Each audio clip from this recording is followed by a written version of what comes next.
During his reception of the former candidates to the presidential elections, al-Nouri and al-Hajjar, President Bashar al-Assad said the high turnout at the ballot boxes brought to light the strength of the Syrian people and their adherence to their free decision-making.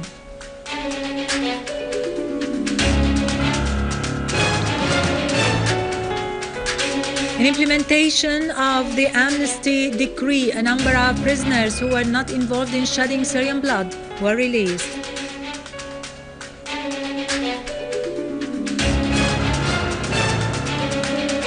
The Australian Prime Minister affirms that the Australian terrorists who have come back from Syria pose the biggest threat after the September 11th attacks.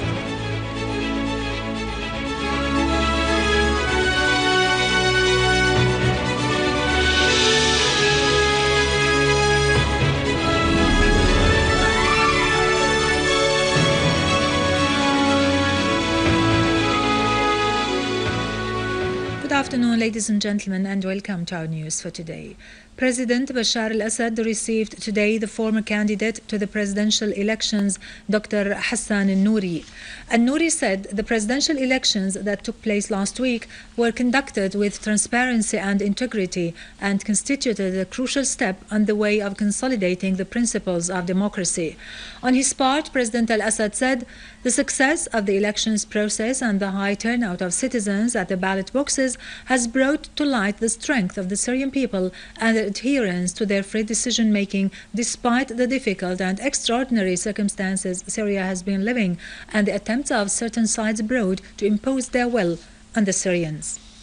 President Bashar al-Assad also received the former candidate to the presidential elections, Mr. al-Hajjar.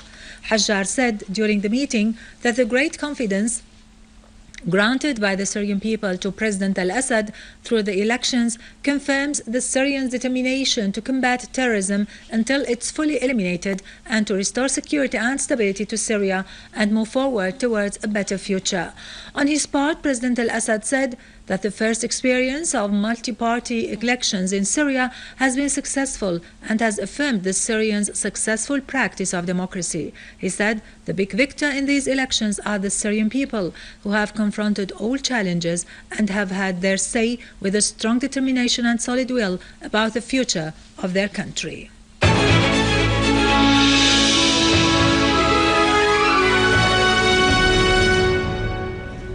Welcome back. Syrian Arab Army units have foiled an attempt by terrorists to advance in the direction of Tal al-Jumu'ah, a Nawa countryside in the governorate of Daraa, inflicting on them heavy losses.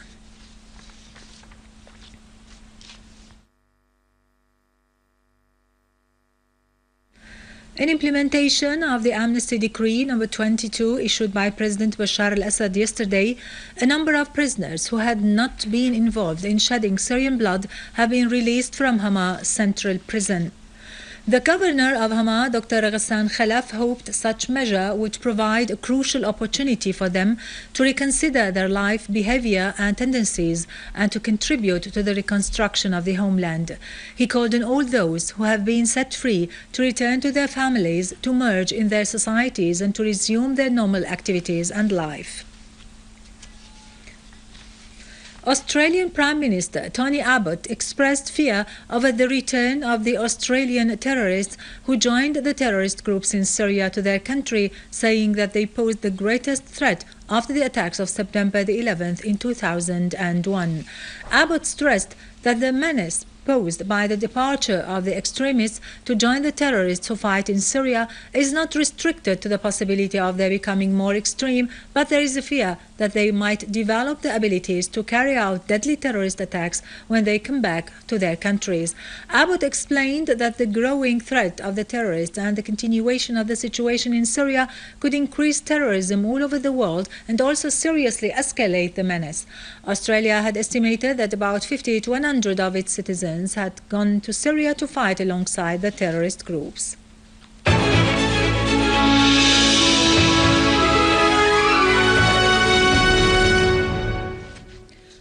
Finally, despite the war that costs heavily on all the Syrians, they, of different ages, continued to live their normal life, showing extreme courage by overcoming difficulties in all fields.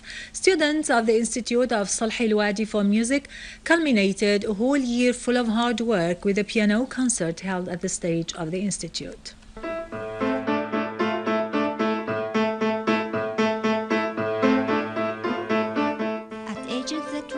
Between 11 and 18 years, students of Sulhi al-Wadi Institute showed distinguished talent at playing piano.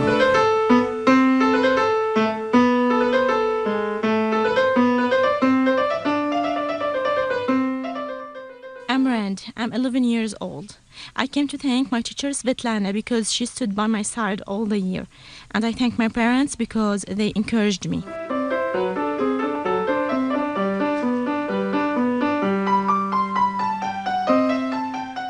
My name is Julia Al-Akhras. I'm 11 years old. I was very much excited awaiting the end of the term in order to celebrate our success. I thank my teacher Svetlana because she supported us. I'm so happy. Bracing the danger and the daily mortar shells, the students of the Institute were persistent to attend their musical classes over the whole year. We have small students as well as students at high school. Every year we hold a party to honor the students. Although the situation is a bit difficult, yet we remain working with our children to become experts in playing music. In turn, our students are very much happy to play, and we hope to restore security and stability very soon. The Arab Institute for Music was established by his founder Sulhi al-Wadi in 1961. And afterwards it was affiliated to the Ministry of Culture. In 2004, the institute was named the Institution of Sulhi al-Wadi.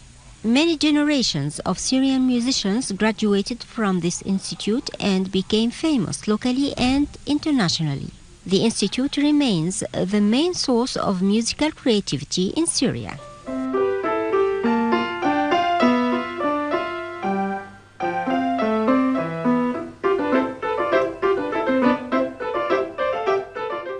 With this, we end our news for today. Thank you for watching. For more details about Syria and the region, and to view this bulletin again, you can always visit our website in English, syriaonline.sy.